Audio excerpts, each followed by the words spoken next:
আমার সবচেয়ে দুঃখ লাগে যারা অ্যাসাইলুম অ্যাপ্লিকেশন করেন আশিদ ভাই, প্রত্যেক কিন্তু আপনারা ইয়াং মডার্ন, আপনারা লেখাপড়া করে আসছেন, আপনারা কেন ইন্টারভিউতে প্রিপারেশন নিয়ে যান না নাসিদ ভাই?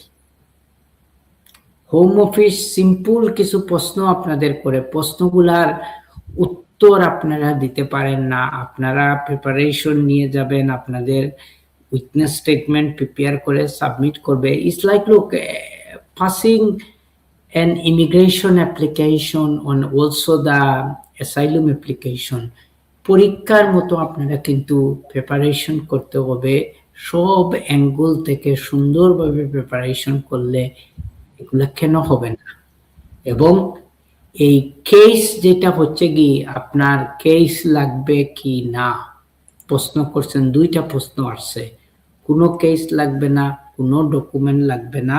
And let me remind you, এই ইস্যুটা ভিজিট করছিল এমএইচ ইজিপ্ট নামে একটা কেসে জাস্ট রিসেন্টলি কোর্ট অফ আপিলে, এবং কোর্ট অফ আপিলে their lordship decided quite clearly, ওনারা বলতে দিয়েছেন অ্যাসাইলুমের কোনো ধারার মধ্যে লেখা নাই যে আপনার সাপোর্টিং ডকুমেন্ট দিতে হবে। corroboration is helpful, is not mandatory, মানে এটা দেওয়া লাগবে না। তো আপনার থাকলে ঠিক আছে, এই নাসিদ ভাই নিয়ে আসছে। এই দেখেন এখানকার মধ্যে মিস্টার জাস্টিস সিং, লর্ড সিংহ আছেন, উনি এই মেডিকেল কেসটাও কিন্তু ডিসাইড করছেন।